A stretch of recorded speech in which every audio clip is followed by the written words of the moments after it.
दोस्तों आज की इस वीडियो में हम लोग देखने वाले हैं कि हम लोग ITR 1 को कैसे फाइल कर सकते हैं। अगर आप एक सैलरीड पर्सन हो, अगर आप कहीं पे जॉब वगैरह करते हो और आप अपना ITR खुद से फाइल करना चाहते हो तो ये वीडियो आपको अंत तक जरूर देखनी चाहिए। आइए स्टार्ट करते हैं। हाँ जी, तो उसके लिए आपको क्या करना है, इनकम टैक्स का जो वेबसाइट है वहाँ पे आ जाना है। उसके लिए आपको पैन नंबर और पासवर्ड डाल के लॉग इन कर लेना है, ठीक है।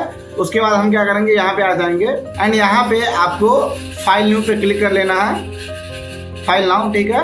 उसके बाद आपको ये जो करंट असेसमेंट ईयर 2026-27 आ रहा है इस पर क्लिक कर लेना है। उसके बाद ऑनलाइन पे सेलेक्ट कर लेना है एंड यहाँ पे हम कंटिन्यू कर लेंगे, ठीक है। मैंने हालांकि ऑलरेडी फिल कर रखा है लेकिन मैं एक बार आपको स्टार्ट न्यू फाइलिंग पे ही क्लिक करके दिखा रहा हूँ, ठीक है। आपको सिंपली इंडिविजुअल वाले पे क्लिक रखना है।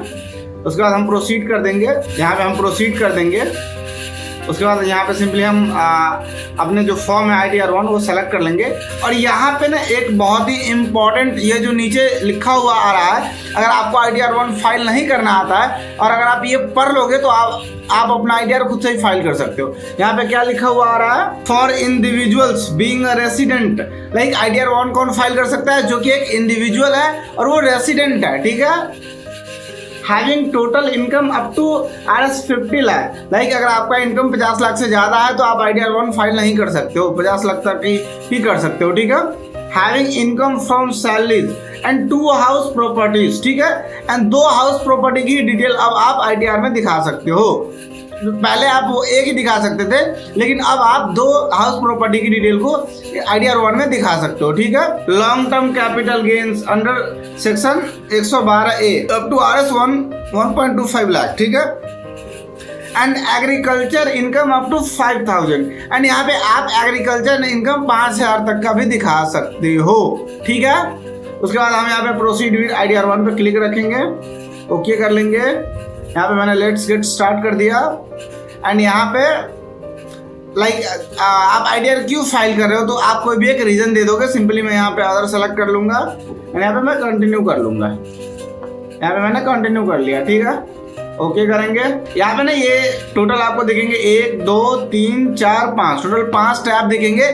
आपको सबको ना कंफर्म करते रहना है और जो भी आपसे डेटा मांगा जाएगा सिंपली आपको वो फीड करते रहना है, ठीक है। ओके, सो मैंने ऑलरेडी सारी डिटेल्स को फिल कर रखी है लेकिन मैं फिर भी आपको एक बार दिखा देता हूँ। यहाँ पे ना पर्सनल इन्फॉर्मेशन है, यहाँ पे आपका first name, middle name, PAN number, date of birth, Aadhaar number. इसमें अगर आपको कुछ चेंज करना है तो सिंपली आप यहाँ पे एडिट वाले ऑप्शन पर क्लिक करके कर सकते हो, ठीक है।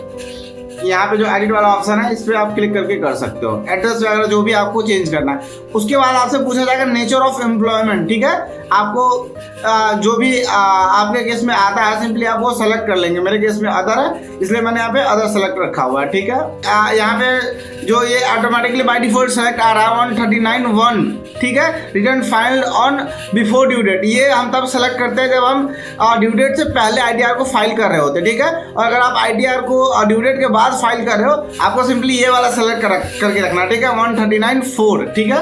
उसके बाद सिंपली हम कुछ नहीं करेंगे, यहाँ पे हम कंफर्म कर लेंगे, ठीक है। और दूसरा एक और जो बहुत ही इंपॉर्टेंट है, दैट इज अगर आपका रिफंड बनता है तो आपके केस में ये ध्यान रखना कि आपका जो बैंक है वो जरूर वैलिडेट हो या ऐड हो, ठीक है। आप अपने बैंक अकाउंट की डिटेल्स को जरूर चेक कर लेना, ठीक है।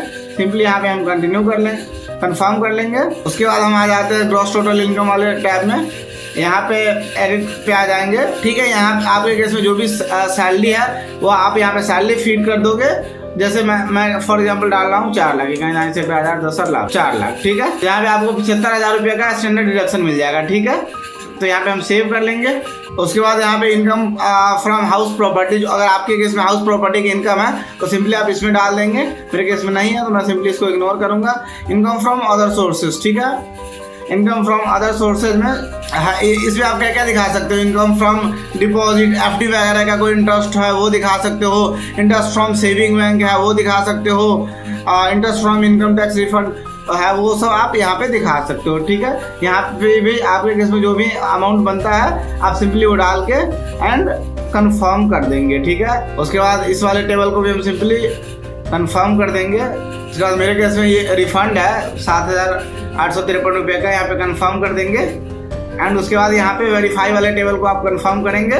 जैसे ही आप सारे टैब्स को कंफर्म कर लोगे उसके बाद आपको सिंपली प्रोसीड टू वेरिफिकेशन वाले पे क्लिक रखना है और ये सारी डिटेल्स आपको चेक कर लेनी है, ठीक है। उसके बाद ना अगर कुछ एरर वगैरह आता है तो सिंपली आपको क्या करना है, उस एरर को करेक्ट करके और अपने रिटर्न को सबमिट कर लेना है, ठीक है गाइस। तो आई होप कि आपको ये वीडियो देखने के बाद ये समझ में आ गया होगा कि ITR 1 को कैसे फाइल कर सकते हैं। बाकी अगर आप हमसे ITR को फाइल करवाना चाहते हैं तो नीचे जो नंबर दिया गया है सिंपली आप उस पर कॉन्टेक्ट कर सकते हैं। Thank you so much for watching this video.